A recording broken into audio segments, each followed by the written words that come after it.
In the soft light of an early Aegean dawn, when the sea breathed slowly like a sleeping animal, a small pirate ship drifted lazily between scattered islands. Her hull was old but sturdy, stained with salt and secrets. The crew's men with cracked hands and dull knives had grown restless. Trade routes had gone quiet, and nothing worth plundering had passed by in weeks. Their captain, Acotes, a thoughtful man by pirate standards, had begun rationing wine and bread. Though they didn't starve, the days had grown long and slow, filled with murmurs of mutiny and the scrape of dice on wood. Each man, when he lay down at night, dreamt of treasure, not chests of gold, but the kind of simple treasure you only crave when the world has gone stale. A fresh meal, the touch of a warm hand, the sound of a song not yet spoiled by repetition, and then, one morning, they saw him. They had anchored near the rocky shore of Naxos, a place of wild hills and untamed groves. No cities, no temples, just wind and stone and the faint smell of thyme carried on the air. The crew had been discussing whether to land and search for wild goats when a sailor pointed toward the beach. A young man stood there, alone. He wore no sandals, no cloak, and his hair, black and loosely curled, shone as if it had been combed with olive oil. His robe was thin and wine-colored, like pressed grapes. He looked neither frightened nor curious, simply serene. Most pirates would have seen a trap. But these weren't most pirates. These were tired men. Superstitious, yes, they had avoided sailing under a blood moon for years, but not wise. To them, this wasn't a trick. This was Providence. "He's a prince," muttered one, peering through a spyglass carved from whalebone. "Or a runaway noble," said another. "We'll ransom him back, or sell him." The captain did not speak at first. He simply watched. The stranger did not move, even when the waves kissed his toes. Eventually, the captain nodded. "Bring him aboard," he said that. The pirates rowed to shore. When they approached the young man, they expected him to run or speak. Instead, he stepped into the boat as though he had been waiting. He sat at the prow, fingers laced, gazing at the water. No one asked him questions. No one dared. He radiated something strange, not danger, not madness, but calm. It unsettled them more than rage would have. They tied him gently to the mast, not roughly, more out of ritual than caution, as if tying a ghost to keep it from drifting. And all the while, the stranger smiled faintly and watched the waves roll past. That night, as they sailed away from Naxos, the sea began to change. It began with the wood. One sailor, swabbing the deck, paused when he saw vines curling around the base of the mast. Tiny green tendrils, no thicker than string. At first, he thought he was imagining it. But by the time the second watch was called, the vines had grown leaves and grapes. Not ordinary grapes. These were deep purple, nearly black, heavy with juice. Another man swore he saw ivy creeping along the railings. The wind carried a smell not of salt, but of crushed fruit and something sweeter, a faint perfume like honey and earth after rain. The crew began whispering. Some refused to speak at all. One man tried to cut a vine, and his knife turned to bronze dust in his hand. Another tried to throw the prisoner overboard, but his legs wouldn't move. His mouth filled with laughter he could not explain. Only the captain remained still. He watched the stranger, still tied to the mast, still smiling, and something old stirred in his memory. A tale his grandmother once told him, half sung around a fire on a windy cliff, about a god who walked the earth in disguise. A god who did not punish with storms, but with madness and music. A god who could turn men into dolphins, Akotes did not believe in much, but he believed in stories, and this one was starting to sound familiar. He called the crew to the stern, where they huddled in the lamplight. The stranger could not hear them there, or so they hoped. "That's not a man," the captain said softly. "That's no prince." They looked at him with salt-stung eyes. None argued. "We return him," said the captain, "or set him ashore. We offer wine and bread and ask forgiveness." But the first mate, a younger man with coin glitter in his heart, spat on the deck. "We've done nothing wrong," he hissed. "He boarded willingly. If he's a god, let him act like one." The captain said nothing more. He only looked at the mast, where vines now twisted in the shape of a wreath. A few drops of red wine, or was it blood, shimmered on the wood. That night, as the crew tried to sleep, the ship began to sing. It was not a song with words. It was the creaking of the wood in rhythm, the whisper of the sails like a chorus far away. Some said they heard flutes. Others said they saw women dancing on the waves, women made of mist and foam, with wild hair and bare feet. The sea did not stay blue. It turned violet, and the stars above, they multiplied, doubled, swam like fish in the sky. Some pirates wept. Others laughed until their lungs gave out. One man jumped overboard to join the music. He was never seen again, and still the stranger sat, smiling by dawn. The captain knew what he had to do. He brought bread, figs, and the last of their wine, a dusty amphora sealed since last spring. He placed them at the feet of the stranger and knelt. "We did not know you," he said, "but we know you now. Spare us." The god looked at him, really looked, and for the first time the stranger spoke. "I am Dionysus," he said. "I bring joy and madness. You chose madness." The captain bowed lower. "Then teach us." And there we pause, the ship drifting through an unreal sea, the god untied, the crew trembling on the edge of something both beautiful and terrible. What happened next? Did the god forgive them or transform them? Did joy arrive or something stranger? The sea of wine and the men who turned wild the moment Dionysus spoke his name aloud. The world tilted softly like a bowl being turned in slow motion. But it was enough to make the pirates hold their breath. The sea responded first, where once there had been waves and foam. There now swirled a strange, glistening surface that looked less like water and more like wine. Not thin or salty, this was thick, dark, rich, and slow-moving. A sea of wine. The ship creaked, but did not sink. The sails filled with wind that hadn't existed a heartbeat before, and ivy bloomed up every mast. Grapevines twisted along the ropes. The hull shimmered, as if it were made of polished wood just carved by the gods themselves. The figurehead, once a snarling boar, bloomed into the shape of a nymph smiling mid-dance. The pirate-stuffed men, most with more scars than stories, fell to their knees, not from reverence, but because their legs simply gave out beneath them. A great stillness spread across the deck, except for Dionysus, who now stood untied.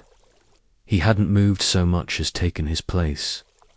The captain, Akotes, lowered his head and held still.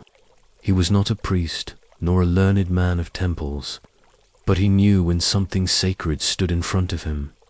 Dionysus, the god of ecstasy, of vines and wildness, of theatre and illusion, gazed out across the wind-dark sea. His hair moved even though the wind had stopped. His eyes impossible to describe, but somewhere between sunlight and shadow, turned toward each man, one by one. "Those who mocked me," the god said gently, "shall know transformation." The first mate, The one who had resisted, who had spat at the idea of divinity, laughed nervously. We didn't mean harm, God or no, but the laughter was too late. It began with his hands. The first mate dropped his sword, not out of fear, but because his fingers had melted into something slick. His arms began to shorten. His spine curved sharply. His mouth widened into a beak, and his skin darkened into rubbery grey. With a splash, he leaped overboard, not from panic, but from instinct. A dolphin. Within moments, several others followed. The ones who had laughed too hard, or refused to kneel, or tried to raise blades. Their forms bent, twisted, and fell, until the ship was surrounded by sleek grey shapes darting joyfully through the wine sea. The god raised one hand. Let them remember, but let them swim freely. And so they did, dolphins, but dolphins, who never forgot. Only a handful of men remained on deck, shaking quietly. They were not brave, just willing, and that was enough. Dionysus turned to the captain and, for the first time, smiled fully. You listened. I tried, said Acotes, barely above a whisper. Then you shall be the first man to crew my sacred ship. The deck grew warm beneath their feet. From the air came soft music, not played, but ambient, as if the planks themselves hummed in a language long forgotten. Women appeared from nowhere, or perhaps they had always been there, hidden in the wood and waves. Dancers of the wild, the Maenads, hair loose and eyes gleaming with divine madness. They wore ivy-like crowns and laughter-like armor. They whirled across the deck in barefoot circles, scattering petals of unseen flowers. Their feet never made a sound, yet the entire ship pulsed with rhythm. One pirate, dazed and uncertain, reached for a goblet that had appeared near the rail.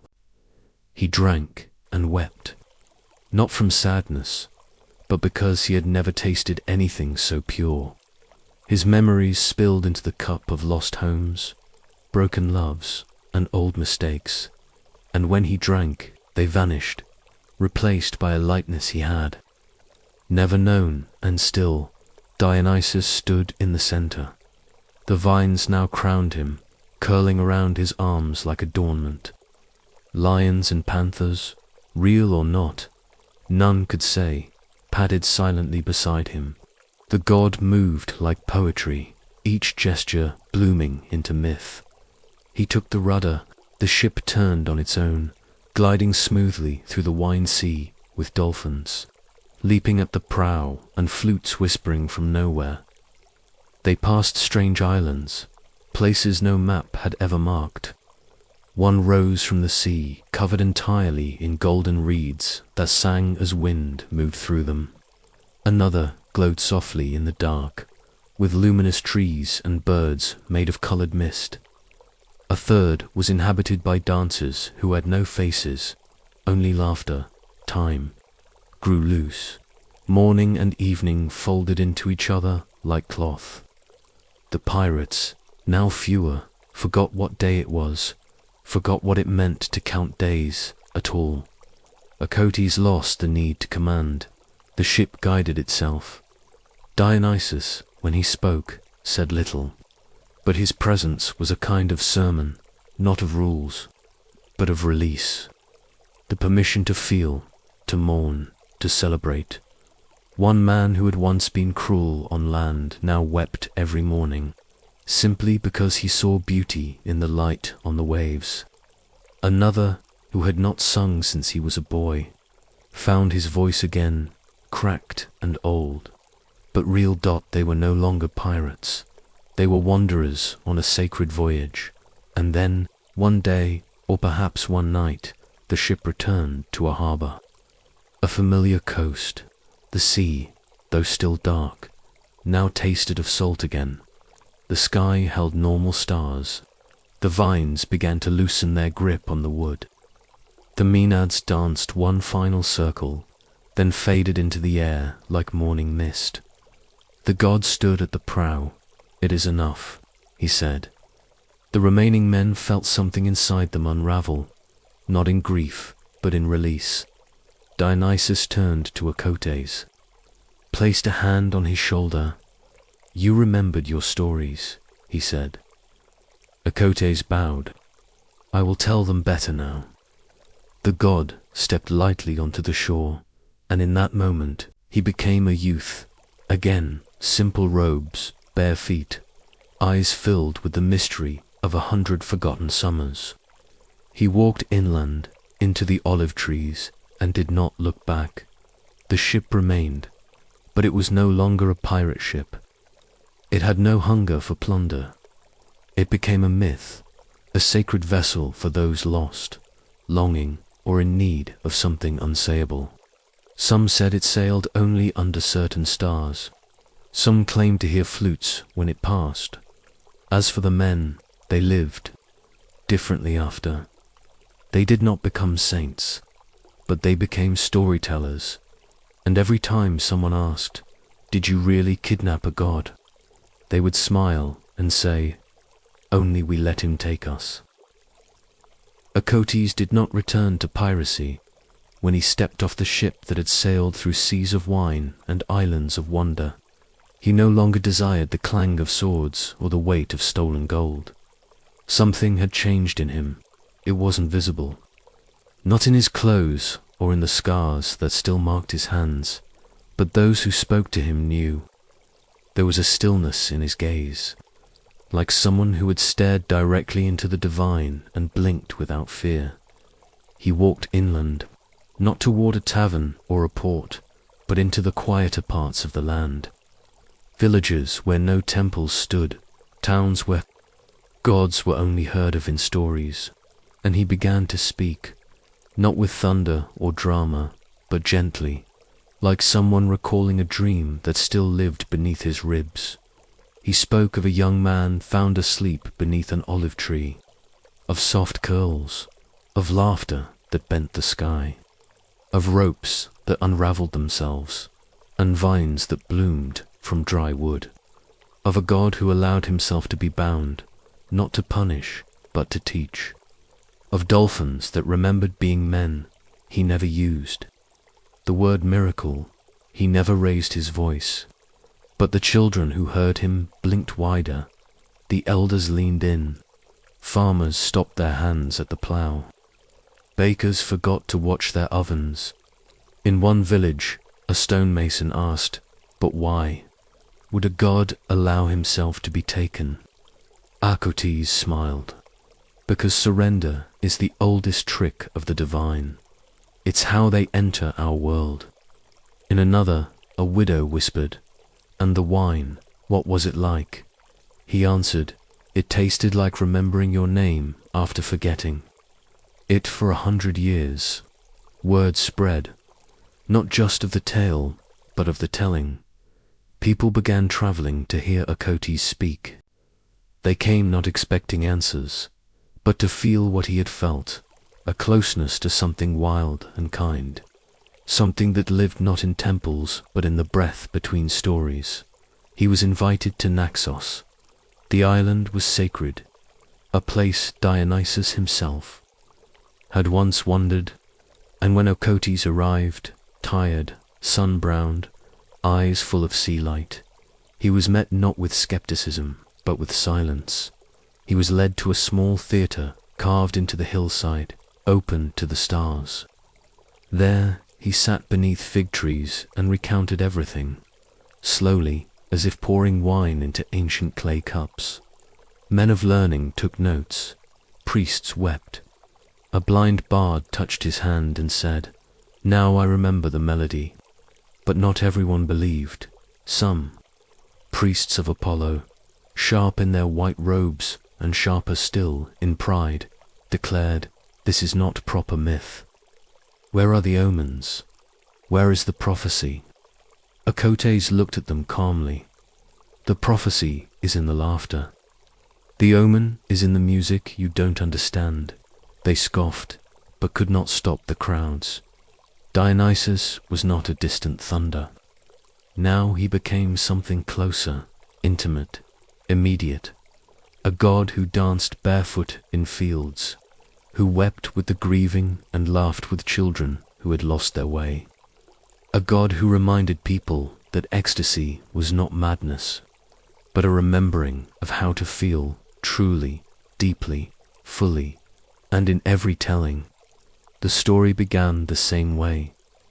There was once a group of pirates who tried to kidnap a boy.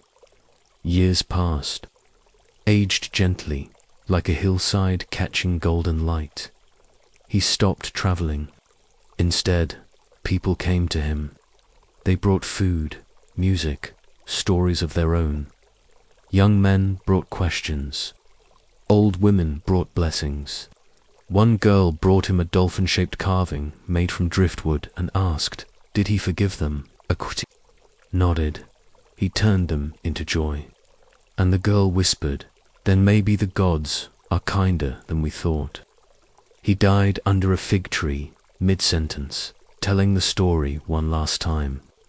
His head bowed not in pain, but in sleep.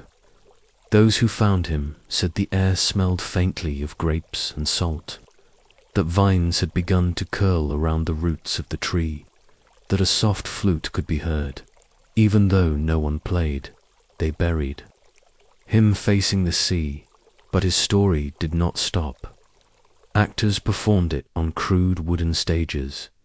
Poets sang it around fires. Sailors whispered it over waves when storms grew too wild. And in time, the name Akotes was remembered not as a pirate captain, but as the first witness of Dionysus. Temples were built, not grand, but beautiful, filled not with gold, but with ivy. At the center of each was often a carving of a dolphin leaping, of a boy untying ropes, of a captain listening, and Dionysus, well, he still wandered. He was seen at roadside feasts, in traveling plays, in the glance between two lovers who did not know why they smiled, in the laughter that rises after sorrow, in the sip of wine that warms without burning. They say, sometimes, when a ship loses its course, a breeze will return it. And if the crew listens closely, they might hear flutes. And sometimes, just sometimes, the dolphins follow, because once, long ago, some pirates tried to kidnap a god, and the god, being wiser than the sea, let them try, and then he changed everything. The island where Dionysus whispered to the wind, the uncharted sail to Naxos long, before star charts were etched in ink, and compasses whispered their truths to seasoned captains. The Aegean Sea was mapped by superstition, song, and the stories passed, from sailor to sailor over barrels of salted fish and bitter wine. This was an age of sail when gods were as real as storms and often far more mischievous. Among those gods, Dionysus, god of wine, madness, and blessed confusion, held a place of particular fondness and fear among the men who lived upon the waves. Our story begins not with Dionysus, but with a crew of rather forgettable pirates. They sailed a narrow, walnut dark ship called the Oathless, a name that reflected both their lack of allegiance and the fact that no one aboard it ever kept a promise. Their captain, one Theo of Myra, was a man whose beard grew in uneven patches, and who always smelled faintly of rotting olives and fish brine. His crew included Ariston, a one-eyed helmsman who believed dolphins were the ghosts of drowned philosophers; Makarios, a mute boy who communicated in a complex series of scowls and shrugs; and Lysandra, a knife-throwing woman who'd once dueled a priest for insulting her wine. None of them were particularly brave, wise, or noble, but they were ambitious, and ambition has a way of drawing gods into mortal affairs. Their tale, truly, begins one windless afternoon as they bobbed on the edge of the Cyclades. chasing rumors of a walking god seen wandering alone on the northern shores of Naxos. It wasn't unusual for sailors to tell stories about gods in disguise. Was said to have visited every island wearing everything from eagle feathers to a beggar's cloak. But the story that reached the Oathless came from a weaver on Peros, who swore she'd seen a beautiful, dazed young man in a wine-stained robe wandering barefoot near the fig groves, whispering nonsense to the breeze. She was certain it was Dionysus. At first, the pirates laughed. Dionysus, alone on an island, muttering to trees. It sounded like the kind of tale meant to distract fools. But then the weaver added one detail that changed everything. The god had no followers with him, no satyrs or nymphs, no wild-eyed bacchantes, just a vine-wrapped staff and a gold crown slipping from his curls. Vulnerable, alone, imagine what a god might fetch. Captain Theo had muttered that night.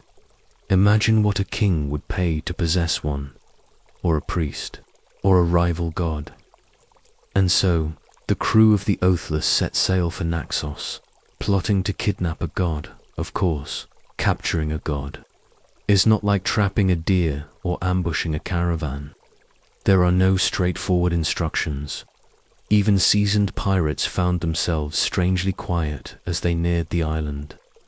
Naxos shimmered with a strange haze, its cliffs sharp as broken amphory, and its hills curled with olive trees that trembled.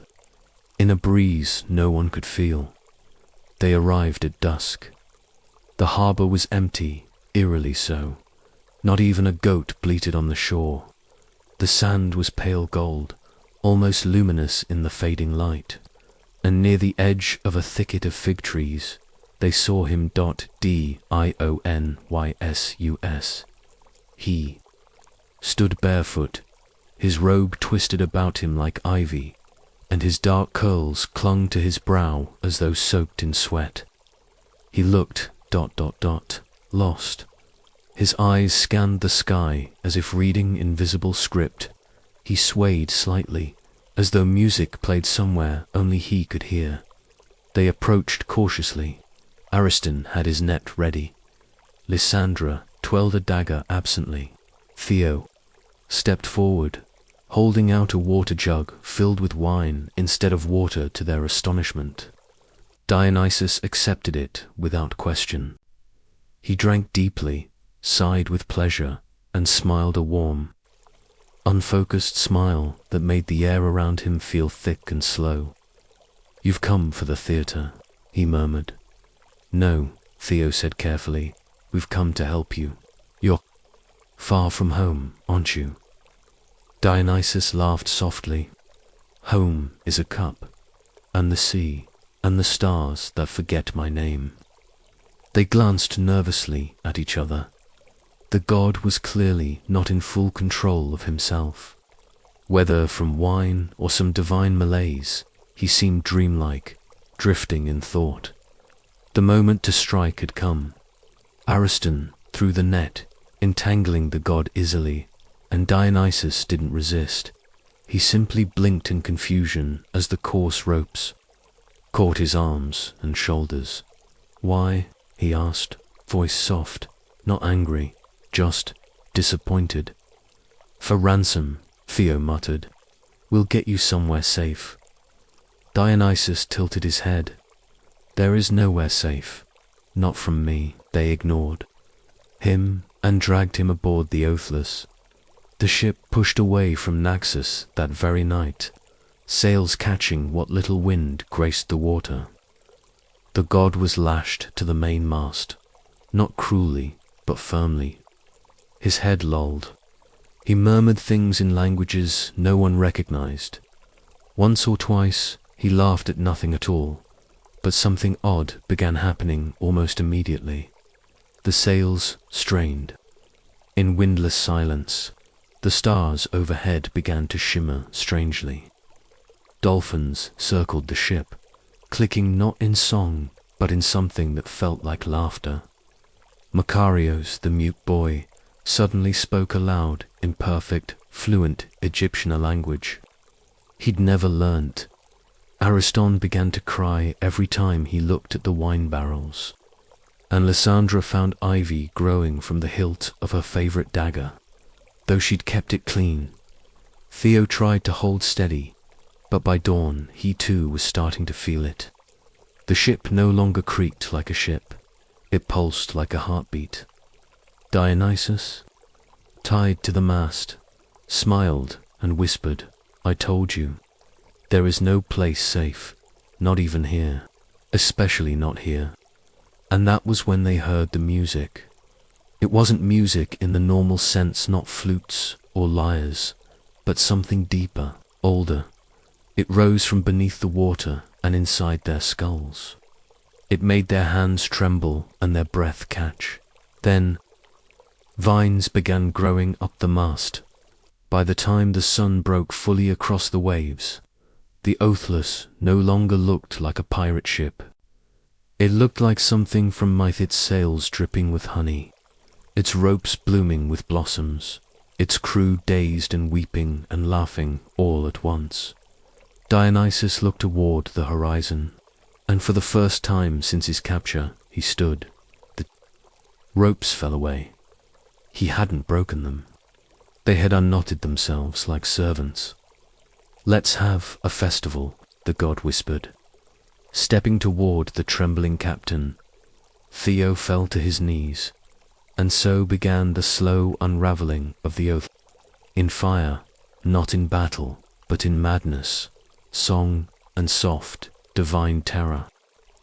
Not in the usual slack-sailed, frustrating way that turned sailors into gamblers and gamblers into mutineers, but with an eerie calm, as though the water had simply given up pretending to be liquid and become a sheet of colored glass. The Aegean stretched endlessly, holding the reflection of the ship, the Oathless, which no longer resembled the pirate vessel it had once been. The mast had sprouted vines that coiled like snakes, but bloomed with fragrant purple flowers. The sails shimmered not with canvas but with translucent silk, rippling even though there was no breeze. The ropes, some of them now braided with ivy, others with long curls of golden hair, moved of their own accord. The wooden boards were slick with spilled wine, which never dried, only perfumed the air more sweetly with every hour. Dionysus stood at the center of it all, barefoot, arms outstretched, his eyes closed, as if conducting a silent orchestra. Birds that had never been seen at sea before, small green parrots, jewel-colored finches. One enormous owl circled the mast in lazy spirals. Occasionally one landed on the god's shoulder or finger, only to flutter away again in a slow dance. The crew, meanwhile, was coming undone. Captain Theo had tried to maintain order for the first hour or so after Dionysus had freed himself. He barked orders, he threatened punishment. He tried to grab the helm only to find that the rudder no longer responded. The ship went where it pleased, drifting like a dream across the still water. Or perhaps Dionysus was steering it without touching a thing, that Theo began to mutter to himself. At first, about maps and lost treasures, then about his mother's goat, then about the color green, which he began to insist had always hated him. Ariston, the one-eyed helmsman, was found seated cross-legged on the main deck, weeping as he attempted to paint portraits of the dolphins that circled the ship. He had no paint. He used wine and his own blood. When asked why, he smiled and said, "They're singing about my childhood. I want to remember the words." Lysandra, once sharp and steady, danced barefoot from bow to stern, her hair unbound, her hands dusted in petals. She laughed at nothing. She kissed the air. She whispered secrets to a fig that had grown in her coat pocket and insisted it whispered back. And Makarios, the mute boy who had never spoken a word in his life, now sang in a dozen different tongues.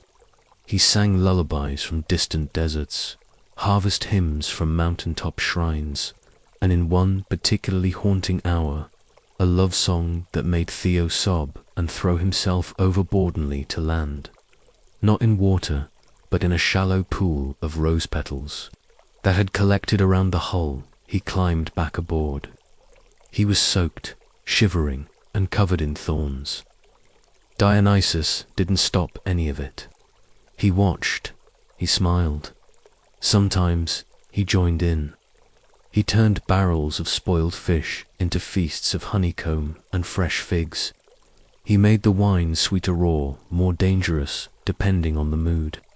He plucked stars from the sky and held them in his hands like fireflies, showing them to Macarios, who clapped as if seeing magic for the first time.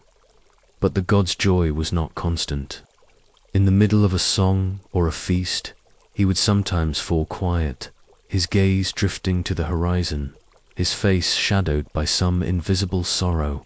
Once, in the deepest part of the night, Ariston asked him softly, "Why were you alone on Naxos?" Dionysus answered only, "I was waiting to be forgotten." But Ariston did not understand, and soon he forgot that he had even asked the question. The ship, if one could still call it that, eventually approached an unfamiliar isle. It wasn't on any chart, for those charts had already been tossed overboard, in favor of songbooks and sea glass divination. The island rose like a curved back from the sea, covered in thick trees with silver leaves and waterfalls that poured not water, but what looked like liquid starlight. The beach was made of crushed moonshells that crunched underfoot like laughter. Dionysus announced, "We're here." No one asked where here was. They simply followed him ashore. On that strange island, they feasted. The god summoned tables. From tree roots, filled them with olives that whispered riddles, cheeses that changed flavor with the moonlight, and goblets of wine that turned to poetry on the tongue. The pirates, if one could still call them that, laughed and slept and dreamed. Dreams that blurred the line between memory and myth. Lysandra saw her grandmother spinning wool into gold. Ariston heard his father's voice, calling him home for supper. Macarios walked through a garden with a tall man who wore a crown of reeds and told him secrets no one else would ever know. And Theo, he found himself standing in a theater, dressed in robes, delivering a monologue to a rapt audience. They wept, they applauded, and he felt, for the first time in his life, like someone worthy of attention. But nothing in Dionysus's world is free, and even dreams must end. The god awoke one morning with a storm in his eyes. He stood atop the highest dune of the island, staff in hand, robe fluttering curls, tangled with salt and leaves. His eyes were wide, but not mad, clear, awake, mortal. Time had caught up with him. He looked down at the crew, what remained of them. They were not pirates anymore, not truly. Their edges had softened, their hearts made vulnerable by wonder and intoxication. They stood in the sand like children, waiting for instruction. "I must go," Dionysus said. A silence fell. The birds, the vines, even the waterfalls held their breath. "Where?" whispered Macarius, who now spoke without fear. "Wherever I am needed, there is always someone losing control, someone slipping, someone crying at the edge of the vineyard. Can we come?" asked Lysandra, voice trembling. Dionysus smiled gently. "No, you are not meant to follow me. You were meant to meet me once, like a dream before waking." He stepped forward, touching each of their foreheads with his thumb, a blessing or a forgetting. When he came to Theo, the captain flinched, but Dionysus simply looked at him with sadness. "You tried to sell a god," he said, "and still you fed me wine. I didn't know, Theo said hoarsely. No one ever does. And then the god walked into the sea. Not swam, walked. The water parted around his feet like mist. The crew stood there for hours after he vanished, staring at the horizon. Eventually, they returned to the Oathless, which was no longer the ship of madness. It had returned to wood and rope, plain canvas, and the stink of old fish. The vines were gone. The stars were ordinary. The dolphins had disappeared. They sailed away from the island, which vanished behind them like the ending of a song. They never found it again. No one ever did. Back on the open sea, the Oathless cut through the waves like any ordinary ship once more. No vines clung to her beams. No birds perched in her rigging singing lullabies of the stars. The air smelled not of honeyed figs and crushed grape leaves, but of salt and damp canvas. The dream had passed. The ship had sobered, but the men and women aboard were not quite the same. They had sailed with a god. They had eaten madness and memory. And now they sailed onward with wine-stained hands and silence on their tongues. Lysandra, who once swung her sword like a shadow from the rigging, spent her hours painting flowers along the ship's railings with pigments made from crushed berries and squid ink. The blooms follow me, she would say quietly. I thought I was chasing gold. Turns out I was always chasing color. Ariston, the helmsman, no longer drank. Instead, he carved. His hands, once calloused from ropes, were now blistered from whittling scraps of driftwood into dolphins, owls, lyres, and grapes. He tucked them in hidden corners of the ship, like offerings to the past. Makarios, the mute boy who had learnt to sing, did not speak anymore, but he smiled often.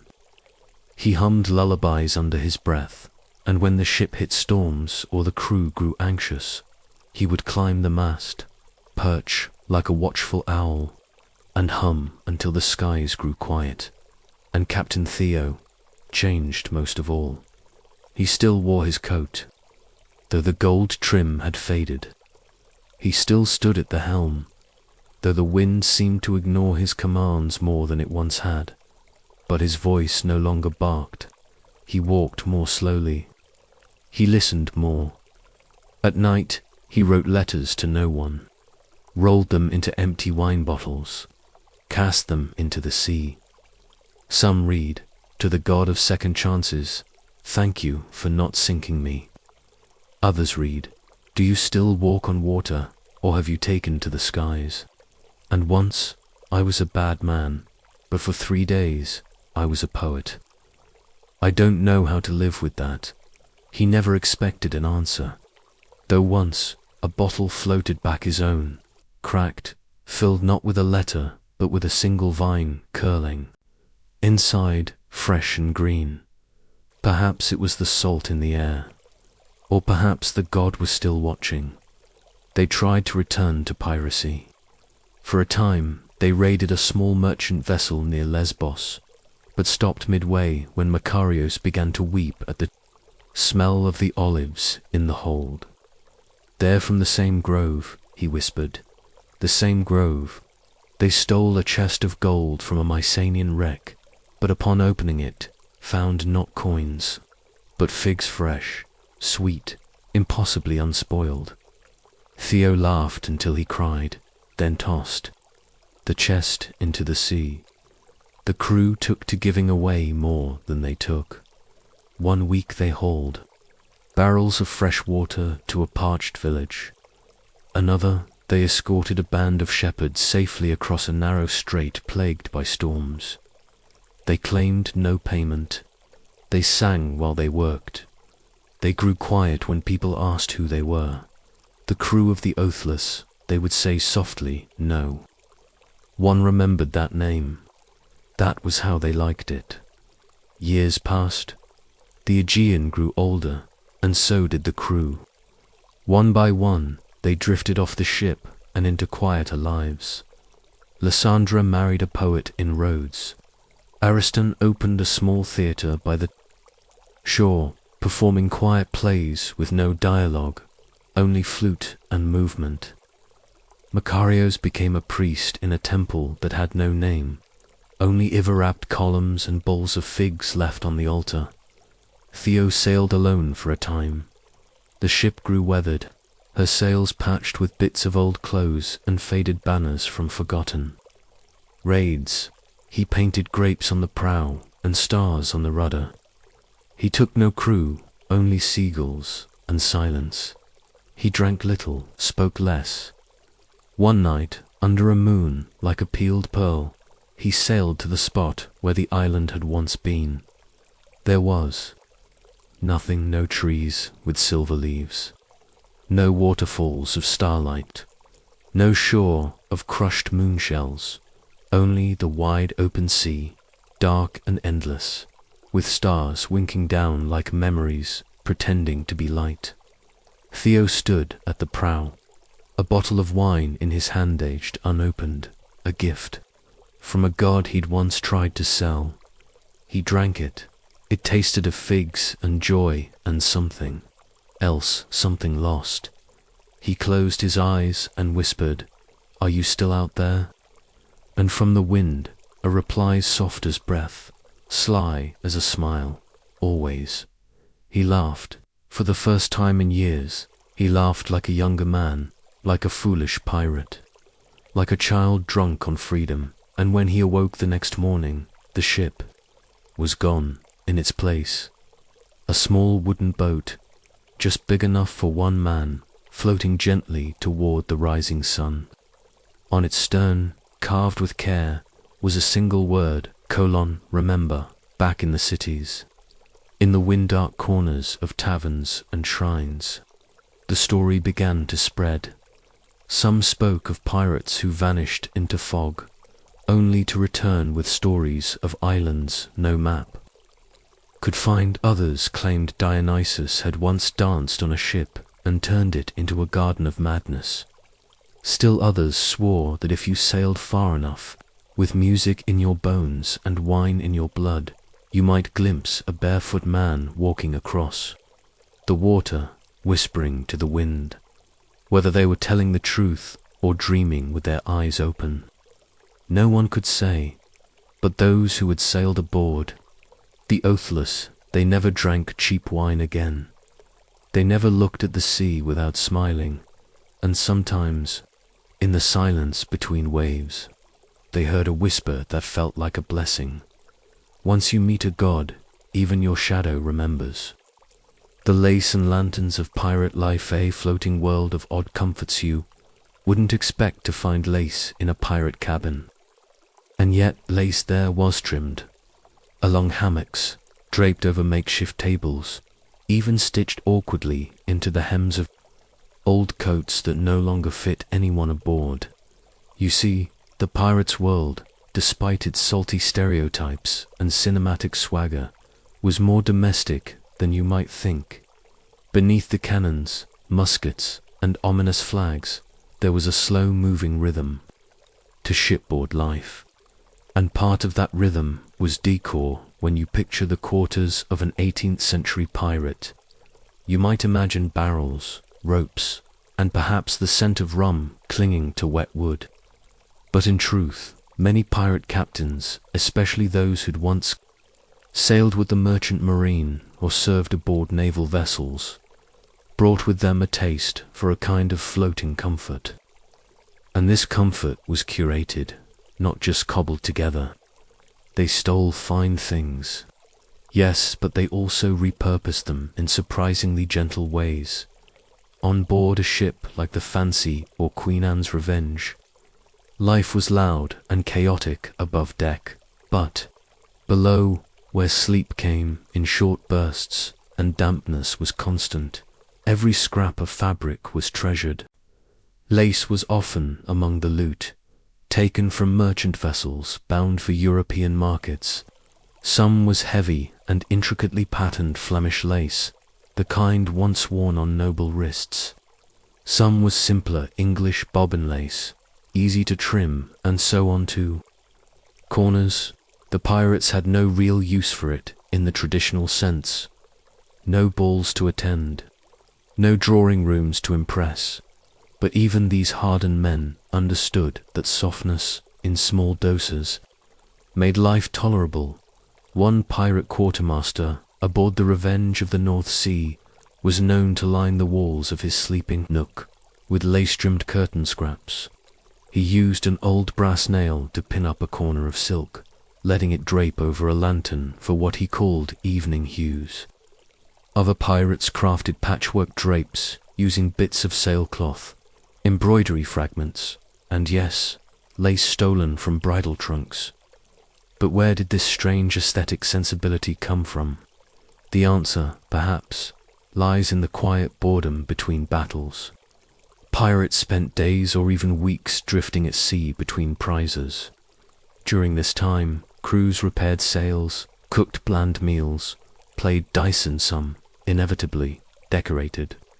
Boredom demanded art, and art found form in the unexpected. The ship's carpenter often played an unsung role in these efforts. Because of his access to tools and his ability to build extras from salvaged planks, he might be asked to construct small shelves, corner crates, or hooks. One account from a captured merchant vessel details how a pirate captain had insisted on bringing aboard a gilded mirror broken in one corner, but still intact, and had it mounted in his cabin. The mirror had no real value. It distorted faces, rusted easily, and made navigation difficult in tight quarters. But it was shiny. It made the captain feel important, and it reflected candlelight in pleasing ways. Pirates were not immune to the comforts of vanity. Lighting was another obsession. Lanterns aboard ships served practical purposes, of course signaling, marking doors, guiding the way below deck, but pirates frequently personalized theirs. They used colored glass if available, or smoked the glass with a candle to dim it to their liking. Some suspended shells around the lantern base to create shadow patterns that swayed as the ship rocked. Even more curious, ships with more artistic crews sometimes painted the interior of their lanterns with red ochre or blue mineral dust, stolen from painters' cargo, to tint the flames ever so slightly. You might ask, wouldn't such decorative behavior be frowned upon in the rough world of piracy? Not exactly. Pirate culture, while violent, had its own egalitarian codes. Many ships operated under constitutions agreed upon by vote. Captains were elected. Shares of treasure were precisely tallied, and among those shares were personal items, clothing, jewelry, books, and, yes, furnishings. Once divvied, pirates were free to do what they pleased. This freedom sometimes meant that the quietest pirate, the one who never shouted, who rarely drew sword or gun, was the one whose cabin was most adorned: hammocks stitched with lace, lanterns flickering behind seashell filters, a stolen violin in the corner, even if no one aboard could play it. And in a world constantly teetering between life and death, perhaps this domesticity was its own rebellion. Interestingly, not all pirates decorated just for themselves. Some took pride in hosting guests, albeit rare ones. When a captured ship's officer was held temporarily, he might be treated not with cruelty, but curiosity, offered a seat on a crate, a mug of watered wine, and a view of a surprisingly civilized cabin. It was, in its way, a kind of psychological theater. "See what we have made of this chaos," the room seemed to say. "We live beyond your rules, and yet look, we have curtains." Pirates also had a surprising affection for books. Not always to read, many were illiterate, but as status symbols. Books were stored in dry sacks or mounted on small ledges, spines outward. One documented pirate, Captain Edward Lewis, said to have carried a copy of Pilgrim's Progress bound in red leather. He never read it, according to reports, but kept it beside his cot for good luck. Another had a Spanish grammar book, looted during a raid, which he used as a makeshift desk weight. As night fell at sea, the pirate cabin became a quiet world, a flickering light, old silk, and the scent of tar and lavender oil, if the latter had been among the plunder. And so the myth of the pirate, all fury and fire, melts slowly into something stranger, a man or woman, in some rare cases lying beneath a lace-draped net, staring at the swinging light, waiting for sleep or battle, whichever came first.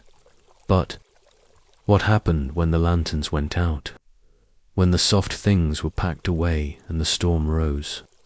That, perhaps, is a story best left for the next section. When the lanterns were snuffed out and the ship groaned beneath a storm's weight, all softness vanished. The lace grew damp, the silk curled in corners. Any polished wood turned slippery with salt. Pirate cabins, however charming in calm seas, became chambers of chaos when nature took charge. Yet, even in these moments, the pirate cabin remained a testament to the survival of comfort under strain. The storm didn't wash away the human instinct to decorate. If anything, it made such instincts even more essential to understand how pirates preserved a semblance of home at sea. You have to picture the average ship interior. Think cramped bed, 5 feet in height in many underdeck chambers, wooden beams close enough to bruise shoulders, and a smell that never left: tar, unwashed wool, mold, salt, and bodies. In these conditions, pirate ingenuity shone not just in battles or treasure hunts, but in interior adaptation. To reduce damp, some pirates applied pine resin or fish glue to fabric hangings, transforming delicate lace into slightly waterproof curtains. Others layered sailcloth beneath sleeping areas, catching leaks before they soaked into makeshift mattresses. More than one sailor kept a pouch of dried herbs tied above his bed, not for mysticism, but to fight the scent of mildew and rotting biscuits. These weren't luxury renovations. They were practical tweaks, born of long boredom and low expectations. Consider the ceiling. Aboard ships like the Rising Sun, crewmen nailed odd memento shells, coins, bits of mirror to the planks above their hammocks. Some carved initials or symbols, quietly crafting shrines to past friends or forgotten harbors. In a way, the pirate ceiling became a journal, unreadable, silent, but deeply personal. Floor space, meanwhile, was at a premium. Captain's quarters were typically just a few square feet larger than those of the crew, and often divided by a hanging cloth or an old door repurposed as a wall. Here, the captain might have a small stool, a barrel for writing, and perhaps, in rare cases, a writing box or inkstand. One rare artifact from a shipwreck believed to be the widder galley included fragments of a pewter candlestick, unlikely possession at sea, where fire was dangerous. But these items were often lit briefly during calm waters, used to read letters or study navigational maps. And if no maps needed reading, then maybe the candle was lit just to light the lace. Pirate decorating was also influenced by their cultural mishmash. Ships held sailors from across the globe, escaped enslaved men from the Caribbean, Irish deserters, West African traders turned fighters, even Scandinavian whalers. This made 4 cabins that were miniature museums of accidental diversity. African beads hung alongside French lace. Portuguese linens were cut and reshaped by Caribbean hands. One surviving account tells of a pirate who kept a small straw mat from Java rolled beneath his hammock, unrolled only on Sundays for reasons unknown. The blending of traditions extended to scent. Pirates weren't immune to hygiene, though. It was far from modern. Some ships carried stolen soap, often made from tallow and ash, which was used sparingly. Others preferred dry rubs, powders of lavender, sage, or clove, rubbed into the armpits or between toes to fight odor and rot. But more often, pirates masked scent with scent. Orange peels were saved and boiled. Cinnamon was hoarded. Aboard the Fortune's Wake, captured in 1719, a cache of stolen French toiletries was found, including rosewater and scented oils, likely intended for markets in Martinique. These were promptly repurposed. Pirates used them on hair, on linens, even rubbed into the sails to make sleeping bearable. Light remained a central obsession. When lanterns couldn't be safely lit due to weather, pirates made use of natural luminescence. Some kept phosphorescent wood infected with glowing fungi wedged into corners. Called foxfire, it gave off a faint greenish glow, just enough to find your boots without waking the whole crew. Foxfire doesn't burn or spark. It simply glows, gently and continuously, when left in a warm, damp place. In the hold of a pirate ship, it thrived. While these soft glows illuminated life below, pirate hammocks swayed steadily above. These hammocks were often patched many times, with different fabrics stitched together. One might see Spanish linen on one side and a Caribbean cotton shirt on the other, both looted, both reused. Sailors grew attached to these bundles. They gave them names. They refused to trade, yet hammocks also served as emotional containers. When a sailor died, his hammock became his shroud. He was sewn into it, weighted with shot, and dropped into the sea. Often, his crewmates used bits of his lace or curtain fragments to mark the corner of the ship where he had slept, at least for a few days, before the wind blew the memory away. Some pirates believed that decoration was a form of magic. Not supernatural magic, but emotional insulation, something to protect the spirit against salt, blood, and boredom. A red cloth from a Spanish lady's shawl wasn't just pretty, it reminded someone of color when everything else was brown or gray. A stolen book might never be read, but its presence offered proof of life beyond storms.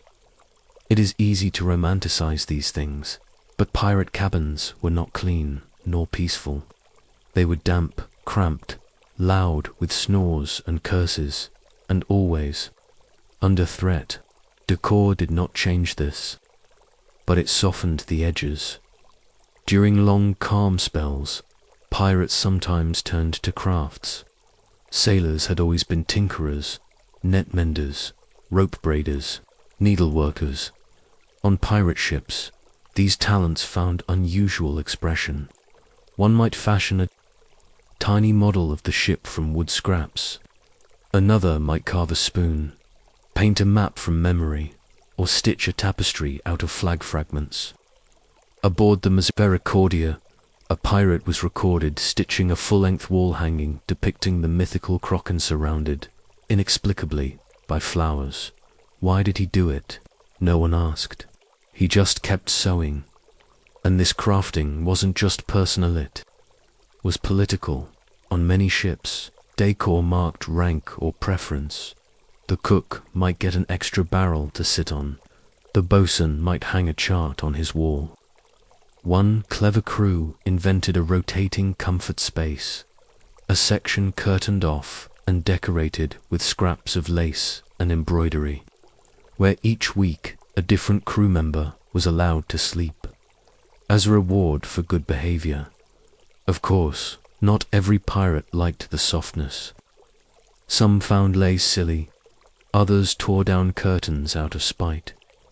But even these men, the grumblers, the loners, were known to keep something, a coin, a feather, a lock of hair, and when the wind howled too loud, or the ship pitched too hard, even they found comfort in the flickering light, the smell of dried herbs, the feel of patched canvas under their fingers.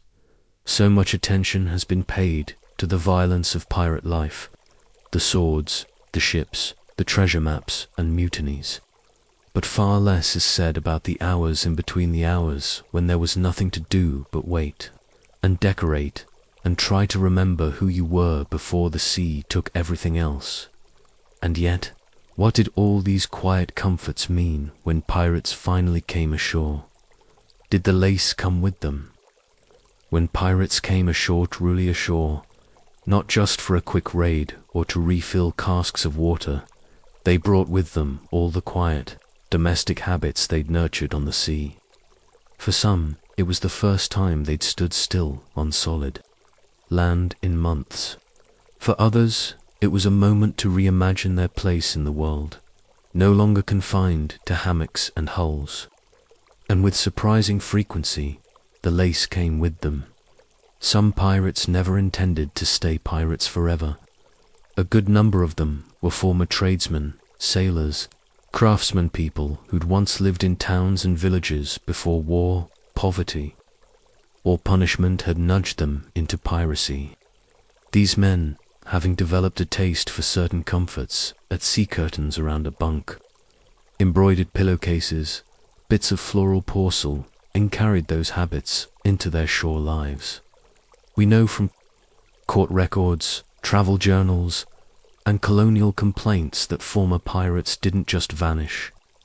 Some retired in small Caribbean towns, others settled in the American colonies, bought taverns, or became merchants. And in these new lives, their decorating sensibilities stood out. One famous example, a former pirate known as Thomas Veal reportedly settled near Lynn, Massachusetts, in the mid-1600s. He lived in a cave.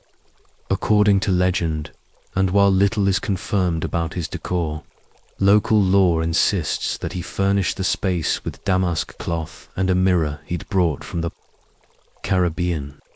Whether fact or embellishment, the story illustrates how deeply these aesthetic habits had become part of pirate identity, even in rugged, humble settings.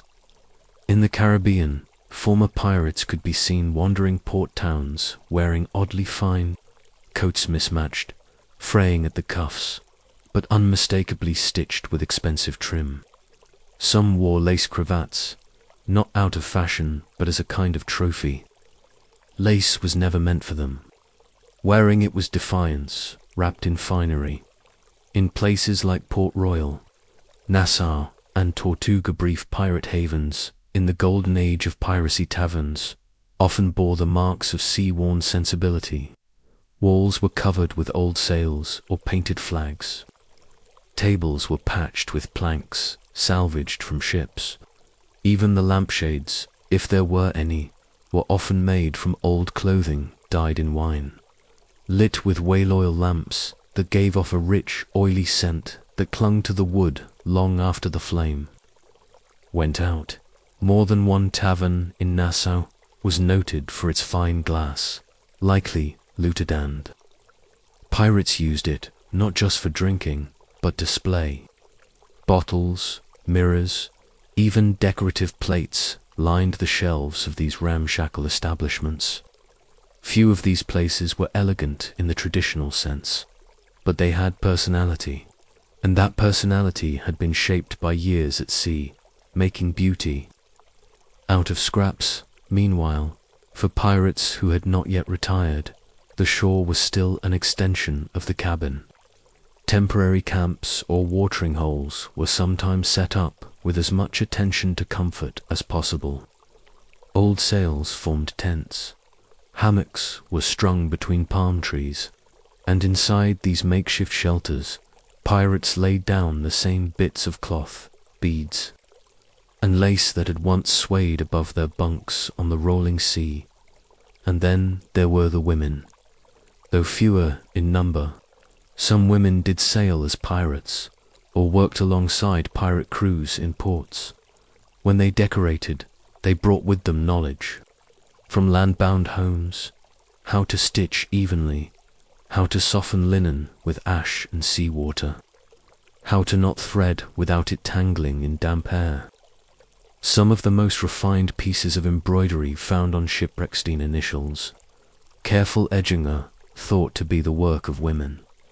These women too kept the habit ashore.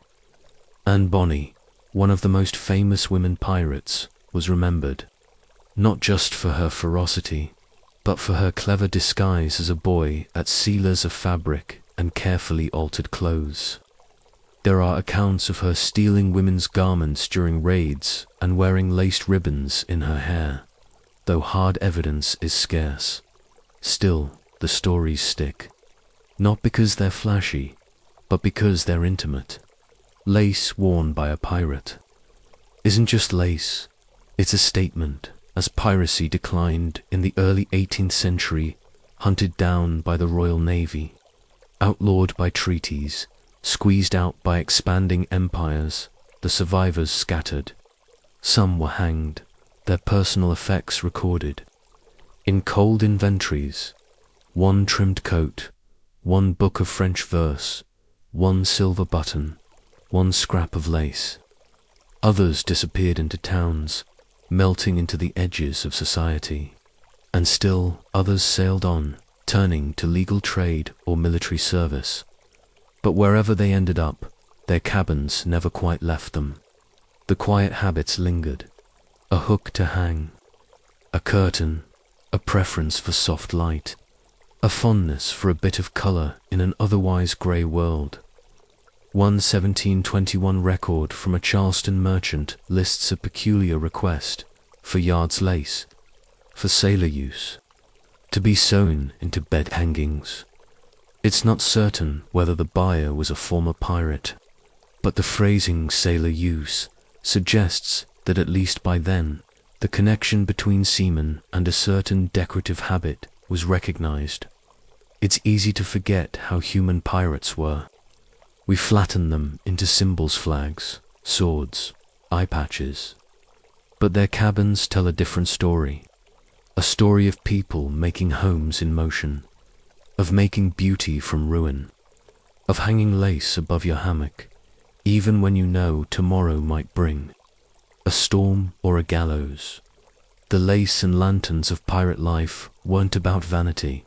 They were about softness in a hard world, light in a place that swallowed it, and memory preserved not in treasure chests, but in curtains, books, buttons, and stitched together things. The next time you picture a pirate cabin, don't stop at the rum and the maps. Picture the dim, warm glow of a lantern swaying above. A hammock. Picture lace fluttering in a faint sea breeze. Picture a sailor asleep beneath it, dreaming not of gold, but of colour, softness, and the quiet that only comes between tides. The entire life of a Roman apartment doorkeeper, the man with the big key and no reel. Power if you lived in a Roman insula, crowded, multi-story apartment block in the heart of the empire. We probably passed by one person every single day, the or doorkeeper. You might think of him as a doorman, or maybe even a concierge, but in reality, he was closer to a quiet, overworked human fixture nailed to the threshold of your building. He didn't own the key to your room, but he almost certainly carried a large, clanking one at his belt for show. His job was not so much to protect as to monitor, not to welcome, but to notice. The janitor spent most of his waking life just inside the doorway of the apartment building, sitting on a worn stool or sleeping on a mat rolled up by the threshold. His post was constant. He rarely left. He saw everything in a Rome where more than 1 million people jostled for space.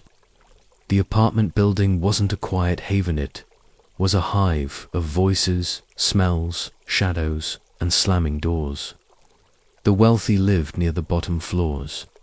The poor and desperate climbed higher. The Ianitor knew them all, not necessarily by name, but by habit. He knew who came home late and who left before dawn. He knew which children tried to sneak bread crusts from the bakery's window shelf.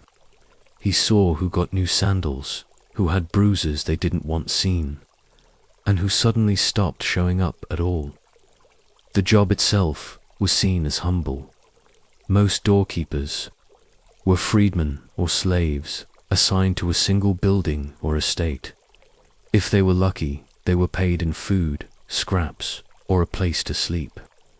Often, that place was just inside the entrance, near enough to hear the hinges, far enough to avoid blocking traffic. In wealthier buildings, a small cellar or booth might be built just for him, where he could keep watch from behind a curtain of woven reeds. But even the richest doorkeepers were rarely truly respected. They were the ones who opened the door and shut it, but never crossed it themselves. They were mocked in satire, drawn in graffiti, and laughed at in plays. Yet they were trusted with keys, letters, whispered instructions, and sometimes secrets.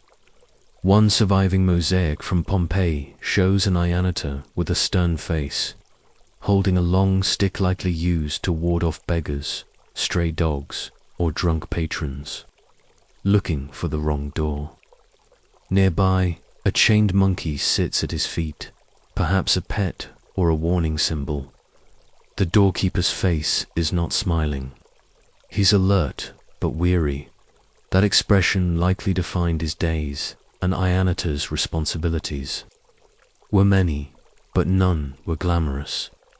He might greet visitors, deliver messages, carry water, feed guard dogs, or tend the small shrine to the Lares, the protective spirits of the household. He was expected to be awake before the tenants and asleep after them.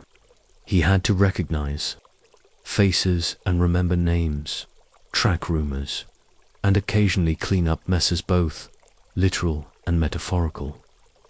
When arguments broke out in the hallway, he stood nearby. When someone collapsed in the stairwell, he fetched help. And if a letter arrived bearing news of an uncle's death or a lover's betrayal, the doorkeeper was the first to know, and the first to pretend not to. In some ways, he was the heart of the building, but in a quietly thankless way, like a heartbeat you don't notice until it stops. The space around him was not grand. The entrance to an insula was often narrow, lit by oil lamps that blackened the ceilings with soot. Shoes scraped dust into piles that never truly disappeared. The walls bore scratches, finger streaks, occasionally a sloppily etched love note, or curse that the doorkeeper sat in all this, every day, watching the tide of human life go in and out like breath. And while most tenants ignored him, some relied on him more than they admitted. Children asked him to hold toys. Lovers passed each other secret glances just behind his shoulder. Old women left him crusts of honey bread or wrapped figs in cloth. He was part of the building, like the floorboards or stairwells, necessary. Overlooked, his clothing was simple. A tunic, usually worn and patched. In winter, perhaps a heavy woolen cloak. He might wear sandals or go barefoot, depending on the season and the state of his pay. Around his neck hung a token or charm, maybe. An amulet against the evil eye, or a small carved image of Janus, god of doorways and transitions. Fitting, given his role. And yet, despite the monotony, despite the disregard, he saw things, more than most. He saw marriages fall apart and new ones begin. He saw which merchants were generous and which lied about their scales. He saw who slipped. a coin into the hand of the beggar outside, and who kicked the man's bowl over with a sneer. He watched children grow up, watched old tenants vanish without ceremony.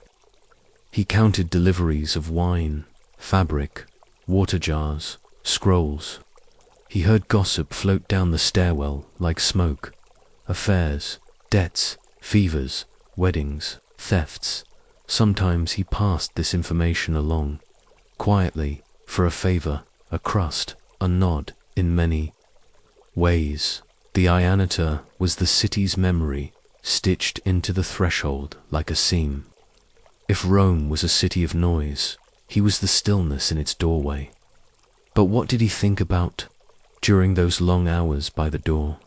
Did he dream of life beyond the entranceway, or had he forgotten to want anything more? That's something we'll explore in the next section, where the doorkeeper's quiet power begins to take shape, even as the city around him hums louder and louder.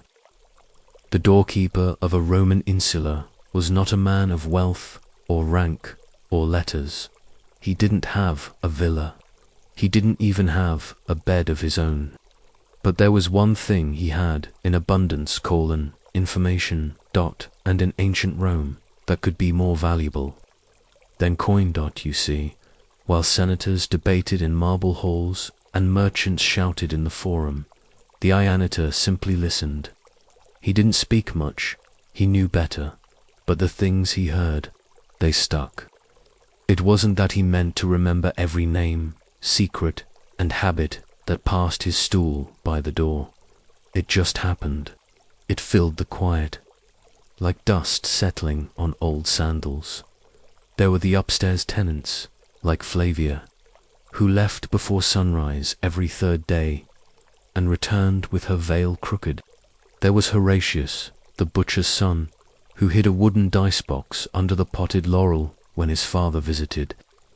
There was old Manitia, who always tapped twice on the doorframe before entering, and young Lucius, who often returned with bleeding knuckles and refused to say why. Some tenants thought the Dionysus simple, others thought him half-deaf. A few imagined he was blind in one eye. That's what made them comfortable speaking in front of him, whispering near him. Assuming he was nobody, they were wrong. The doorkeeper wasn't powerful in the way a magistrate was, or a landlord, but he was the only one who saw everyone. All the comings and goings, all the deliveries, all the visitors who came when no one else was watching. And eventually people noticed that he noticed one afternoon.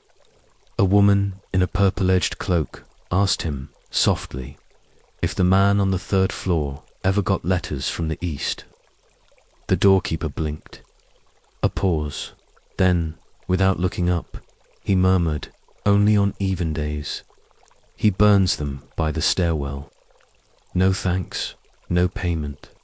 Just a rustle of fabric and the scrape of sandals disappearing down the alley.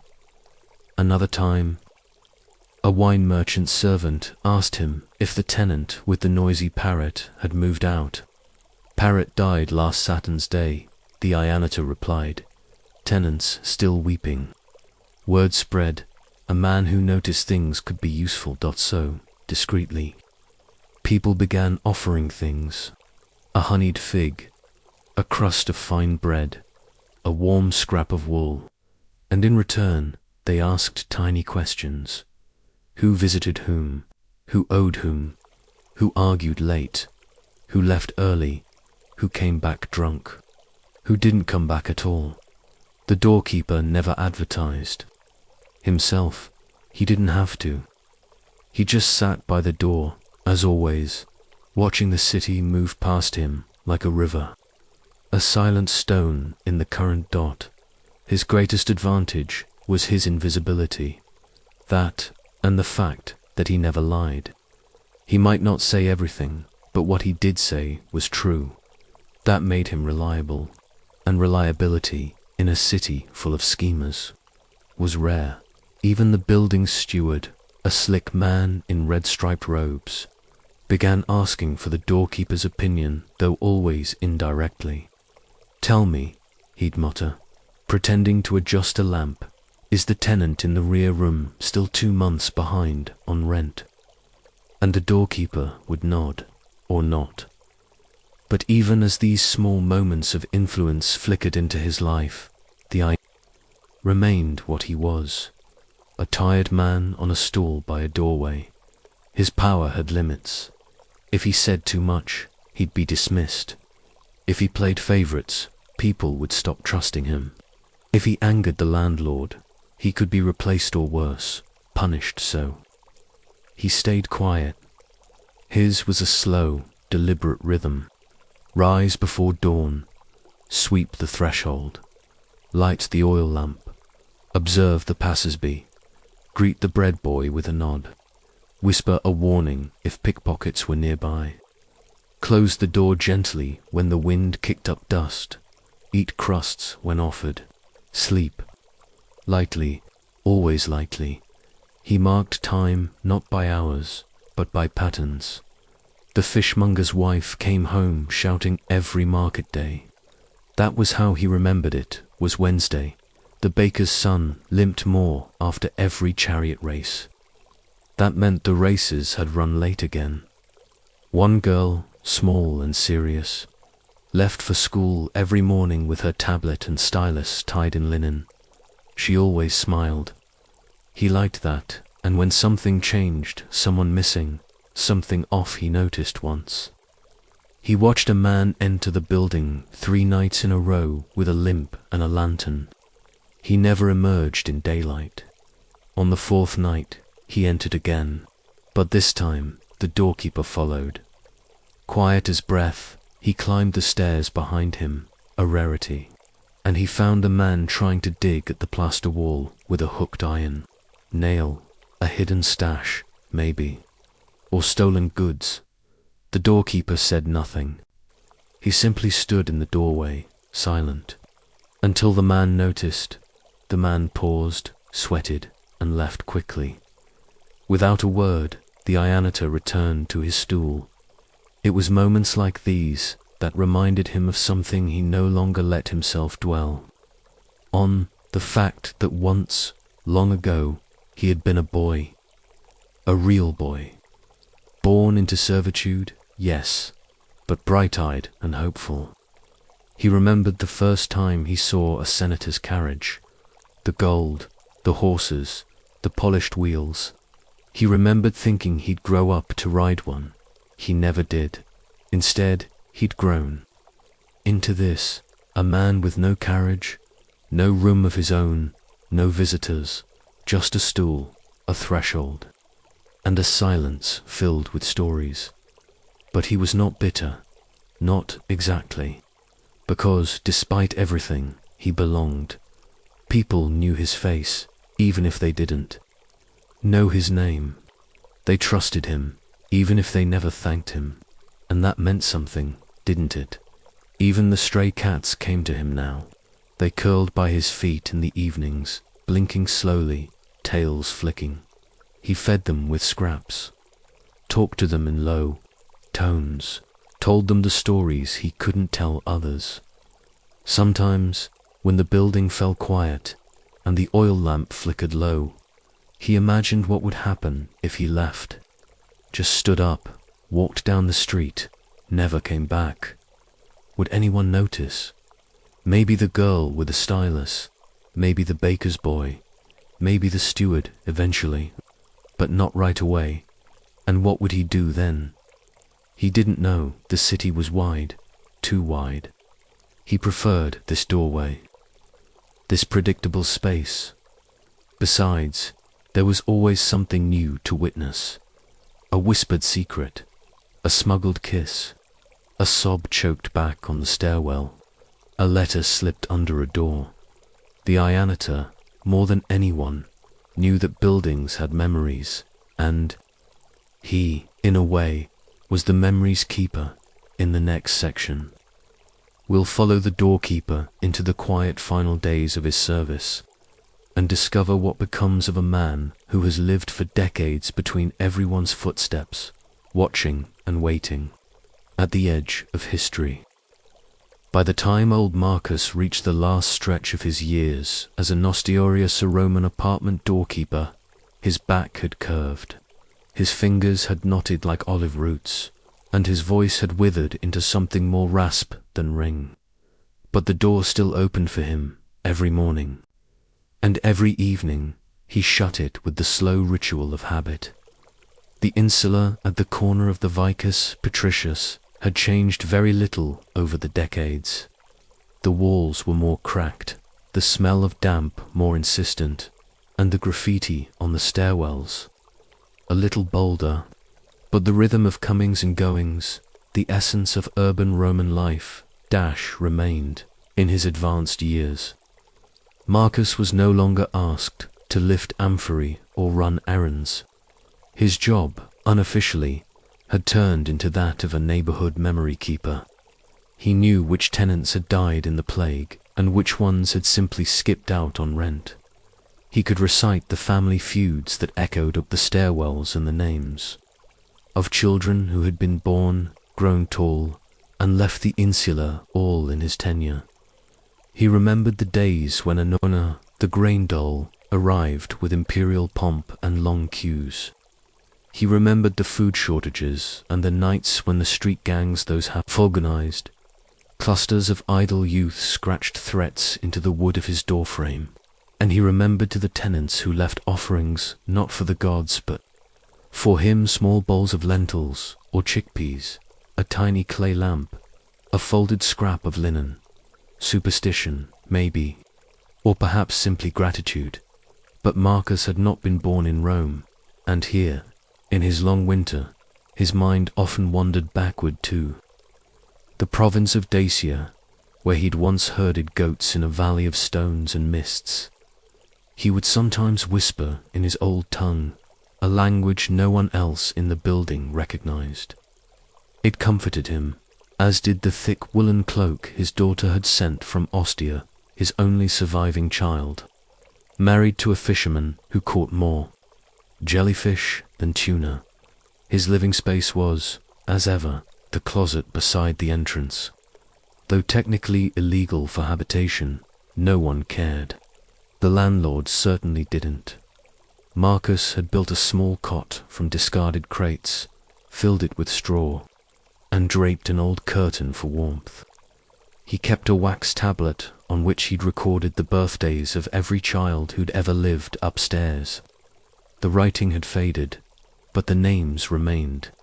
Some Roman, some Greek, some hybrid mixtures, like all of them, to him, were little echoes of lives passing through a single doorway, as his hands grew too weak to fasten the door's heavy wooden bolt.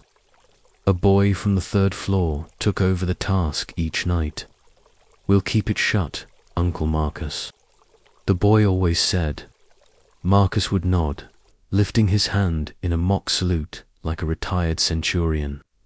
Though he had never been anything of the sort, he had lived through 6 emperors.